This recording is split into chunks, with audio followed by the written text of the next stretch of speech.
Сайтанның саудасы. Бірде Ғайса 10 қашыр мен 5 есекке жүк артқан Ібілісті көрді. «Ей, Ібіліс, қайда асықтың?» деді. «Базарға. Не апара жатырсың?»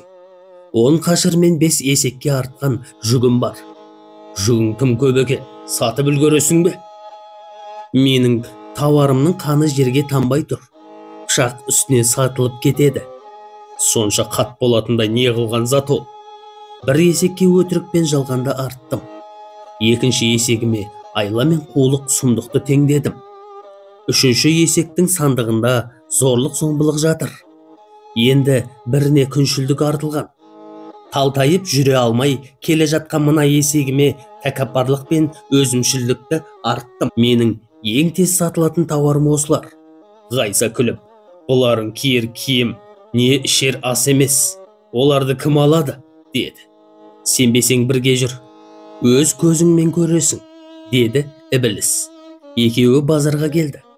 Базардағы жұрт Ібілістің керуенін тағатсыздана күтіп отыр екен. Ібіліс: «Базар әлі қызбапты. Қазір бұл базардың саудасын қайнатам», деді де тауарларын шығара бастады. Жұрт ең бірінші өтірікке бас салды. Ібіліс ақшаға батты да қалды. Екінші қанары да ашылды. Одан қулық сұмдық, мекерлік пен айла шықты. Алып сатарлар таласып қалды. Кейбіреулері сол жерден шыға бере үстіне баға қосып қайта сатты. Ібіліс ақшаны қабына тоғыта берді.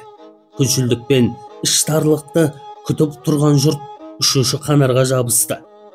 Бұл тауарға көбіне абысын ажыны мен көрші қолаңы мен бақталас қатын қалаштары үйір екен. Олар да бағасына қарамады. Сұраған ақшасын лақтырып, тауарды талап алды.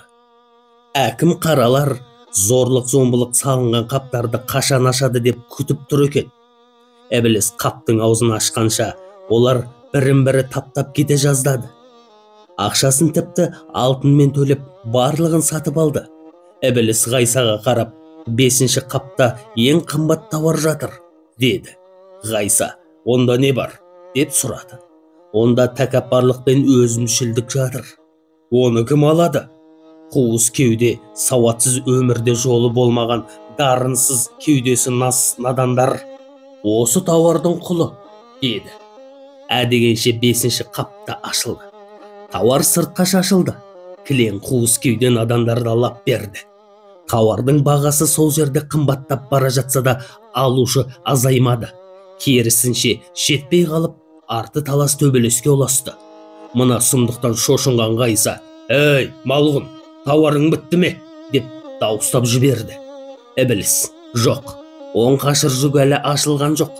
Оны да күтіп отырған бір қауым ел бар», деді. «Онда не бар? Қазір көресің», деп қашырдағы жүгін түсірді.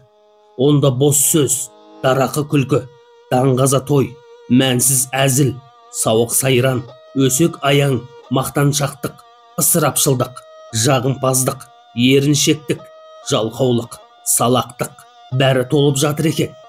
Әп-сәтте алушы жұрттың қарасы да көбейіп кезекке тұрды. Ғайса жағасын ұстап: «Ібіліс, сенің тауарыңа қызықпайтын адам бар ма?» деп сұрады. Ібіліс: «Өкінішке орай ондайлар да бар», деді. «Кімдер?» «Жүрегі таза момындар. Мен оларды еш қызықтыра алмадым», деп күрсінді Ібіліс. Ғайса базардағы жұрт үшін Құдайдан кешірім тіледі де жүрегі таза момындарды іздеп базардан шығып жүре берді.